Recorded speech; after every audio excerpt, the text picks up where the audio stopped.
Pozdrav, bok, Darko je. Ovaj puta je tema upotreba pozadina kod portreta. Istina, kad je riječ o portretu, osoba je tu ipak glavna, ali ono što je oko nje također igra određenu ulogu gdje može pridodati samom portretu ili ako je možda loše isplanirano, možda oduzeti od portreta i unerediti ga na neki način. Moglo bi početi odmah sa tipovima samih pozadina kako već se mogu postaviti. I tu imamo tri osnovna tipa.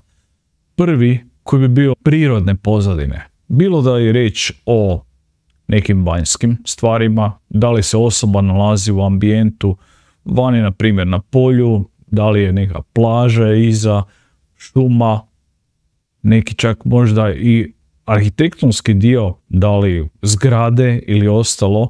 I ovo itekako može imati smisla kad se priča, određena priča kroz portret, kad ta pozadina dodatno naglašava cjelokupnu priču.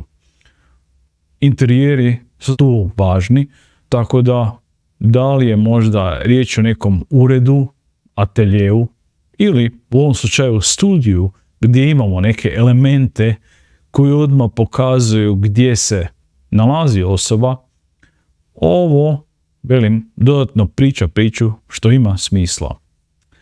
Drugi dio, to jest drugi tip pozadina su, da tako studijske pozadine. I sad, šta mislim po tim studijske pozadine?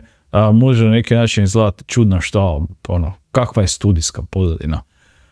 Nešto što može glumiti studijsku pozadinu je doslovno bijeli zid. Znači, samo bijelo iza osobe ili u slučaju takvog osvjetljenja da li neka tamna, siva površina jednolična koja uopće osobu ne stavlja u nikakav kontekst, već samo tu osobu stavlja u prvi plan bez obzira što je oko nje. Znači, osoba je sama ovdje najvažnija, kao i uvijek, u portretu, ali nema nikakvog dodatnog konteksta sa pozadinom, osim eventualno možda nekih boja. Ne mora biti uvijek bijelo, crno i sivo, mogu biti tu neke boje koje će dodatno napraviti ugođaj ili možda nešto dodatno poručiti kroz taj sami portret. Znači da nije čisto samo prazno, nego je u boji. Slično tim studijskim pozadinama su i one slikarske pozadine, gdje ovdje imam primjer, recimo neke koju ja imam, gdje je moguće vidjeti, riječ je o nečem sivome, ali ovo je onako više napravljeno kroz tehnologiju slikanja na tom platnu i kad se osoba fotografira na toj pozadini, više do izražaja onako dolazi neka ta maljava pozadina, nešto nejasno je iza, ali više taj neki slikarski štih dođe do izražaja, više u smjeru umjetničkog doživljaja samog portreta. Tako da ovo bi bile studijske pozadine. Treći oblik pozadina su digitalne pozadine. Kad se osoba izreže, doslovno izreže se samo obris cjelokupne osobe i postavi da li u neki digitalni ambijent ili isto tako samo uokvireno kroz neku boju ili čak i u obliku postavljanja na neku grafičku pozadinu kad je na primjer riječ o nekim najavama ili nekim grafičkim pripremama. Tako da tu u tom slučaju nismo čak ni ograničeni sa samim prostorom gdje je fotografirano, nego se može postaviti ta pozadina kasnije i podesiti već po želji. Koliko toliko, jer ipak kad je riječ o kasnijoj grafičkoj obradi i stavljanju osobe koja već jedanput fotografira negdje u tu digitalnu pozadinu, ipak bi bilo dobro približno je staviti u sličan tonalitet, da tako velim, budući da koliko god da eventualno pozadina neće biti vidljiva, na neki način će se barem djelomično odsijavati na obrisima, te ako sad, na primjer, u ovom slučaju iz ove tirkizno-zelenkaste napravimo da je digitalna žuta, će čudno izgledati. Onako, nešto odmah na prvi pogled ne paše. Slično, budući da je ovo dosta tamno, ako se digitalno doda samo bijela, također baš neće uvijek ispast kako spada, tako da dobro je uvijek prilikom pripreme za digitalnu pozadinu reći fotografu što se u stvari želi, da se i prema tome i pripremi ta fotografija u sličnom tonalitetu i osvjetljenju kako je kasnije zamišljeno. To je što se tiče tipova pozadina. Druga stvar koja se može napraviti sa pozadinama, bilo kojima od ovih 3, je samo postavljanje nekog mooda, to jest da li ugođaja cjelokupnog što se tiče i fotografije, ali i portreta. Ako, na primjer, želimo postaviti čisto neki tehnički hladni ugođaj, bit će riječ o nekim hladnim pozadinama poput ovoga, pa prema plavkastom, sivkastom i slično, hladne boje uglavnom. A ukoliko želimo dostaviti topli dojam, u tom slučaju će biti više toplih tonova, da li žučkasto, narančasto, u tom smjeru da cjelokupni portret ispadne čim toplije. Znači, odabir pozadine će utjecati i na cjelokupni ugođaj portreta, bez da je riječ o tome kakva osoba ima izraz lica ili stav ili ostalo. Tako da tu također moramo paziti i što se tiče odabira te pozadine i na taj način također postaviti pravu pozadinu za pravi portret. Treća stvar, to jest ono što se također još može napraviti, je dodatno istaknuti.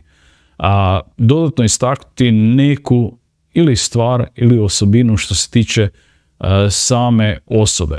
Recimo, u ovom slučaju ovdje iza mene neka tirkizna pozadina koja malo bolje ističe samo ton kože. I tu kada ovo postavimo, ta komplementarne boje će dodatno naglasiti kožu, to jest cjelokupnu osobu ispred pozadine, koje će dodatno onako iskakati van iz same pozadine. Također ovdje je riječ i o tamnijoj pozadini, što također dodatno potiče ovaj efekt. Osim što još je, kad dolazimo u onaj prethodni dio oko samog uvođaja, nešto tamnija, pa je riječ o nečem dramatičnijem, kad se postavi na nešto svjetliju pozadinu, nešto prema veselijemo i slično. Tako da tu i boje predstavljaju i ugođaj, ali isto tako mogu i istaknuti nešto što se tiče same osobe, njene osobnosti ili, na primjer, recimo brenda. U nekom slučaju boje koje su postavljene na pozadini mogu biti dodatno dopunjavati da li brand te osobe, to jest tvrtke, to jest cjelokupnog brenda u slučaju kad se radi o takvom portretu, ili možda naglašavati boju odjeće i ostalo, što bi bilo interesantno u tom slučaju, da je jednostavno i oku ugodnija cijela ta fotografija, pa tako odmah i interesantnija i privlačnija na neki način, ili isto tako naglasiti nešto određeno poput, na primjer, brenda. Ono što je važno naglasiti je, kad govorimo o svim tim pozadinama, da ipak nije dobro staviti previše toga. U ovom slučaju kod mene su tu dva elementa vezana uz fotografiju, koje će vjerovatno onima koje interesira fotografija nešto ispričati i dati im dodatni kontekst o čemu se tu radi. E sad, koliko god da je ovo jedan dio, naravno da bi moglo postaviti više toga, da tu, ne znam, više toga izgleda kao interesantnije, Ali s vremenom, ako se stavi možda i previše, možda nećemo biti u mogućnosti se niti postaviti na pravo mjesto, ali na kraju zna biti onako izgledati i viška stvari i možda nagurano sve i tu onda nema smisla. Budući da osoba je ta glavna na portretu i ako ima previše stvari koje odvlače pažnju, ovo nije dobro. Jer više ta sama osoba neće biti u prvom planu, nego će oko samo pogledati, to jest samo lutati po toj fotografiji kad se gleda i dodatno, šta je ovo recimo, šta je ono u pozadini i slično. Druga stvar koja može biti, što se tiče samo takvih distrakcija vezano uz portret, je da se upotrebljava tehnika samog, da ne padne, možda mi viška, da se upotrebljava tehnika u tvoju korist. U smislu dubinske oštrine. Koliko god da se tu sad vidi da jesu to neki elementi, oni su kroz relativno usku dubinsku oštrinu, kroz karakteristike leće, ipak zamagljeni i vidi ih se, ali toliko ne odvraćaju pažnju. Da su oni izoštreni, možda bi više odvraćali pažnju, ali opet u nekom slučaju ovo ima smisla, nekad i nema. Kad je reč samo prvenstveno o portretu gdje je ovo dodatno samo kulisa, da, bolje je na ovaj način. Ako je reč o portretu gdje je potrebno stvarno dodatno naglasiti neki dodatni element koji će dodatno ispričati priču, možda je bolje upotrijebiti dublju dubinsku oštrinu, to jest i da su ovi elementi u pozadini također oštri. Tako da tu također je dobro pogledati i postaviti pozadinu točno na način na koji se u stvari želi napraviti što se tiče same fotografije, to jest samog portreta, dobiti najbolje od već što je moguće isplanirati. To jest što je moguće bolje isplanirati i dobiti najbolje rezultate. Tako da, to je bilo to osnovno što se tiče upotrebe različitih pozadina. Rekao sam, da li je riječ o ambijentalnom pozadini, nešto što već postoji poput ovoga, ili stvarno vani određenog ambijenta, prirode ili nekih zgrada, zatim studijskih pozadina koji su većinom da rade čim manje distrakcije od samog portreta, to jest same osobe, do digitalnih pozadina koje su kasnije mogu postaviti i mijenjati po potrebi. Upotreba različitih boja, to jest različitih dobijanje ugođaja kroz boje je svakako moguće.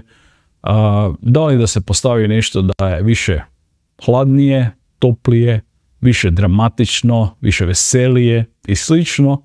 I također kroz te same boje također i da se naglasi nešto ili s druge strane priguši nešto drugo. Tako da recimo kad je ovdje kod mene crna majica, da je bijela pozadina, ona bi se puno više isticala nego sada. Isto tako da imam bijelu majicu, puno bi se više isticala na ovoj crnoj pozadini.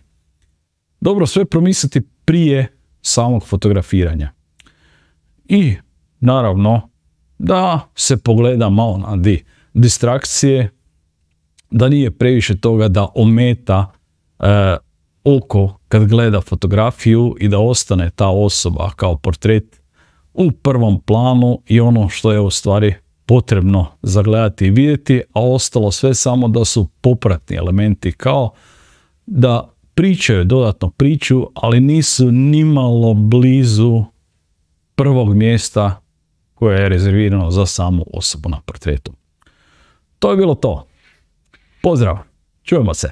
Bog od Darka.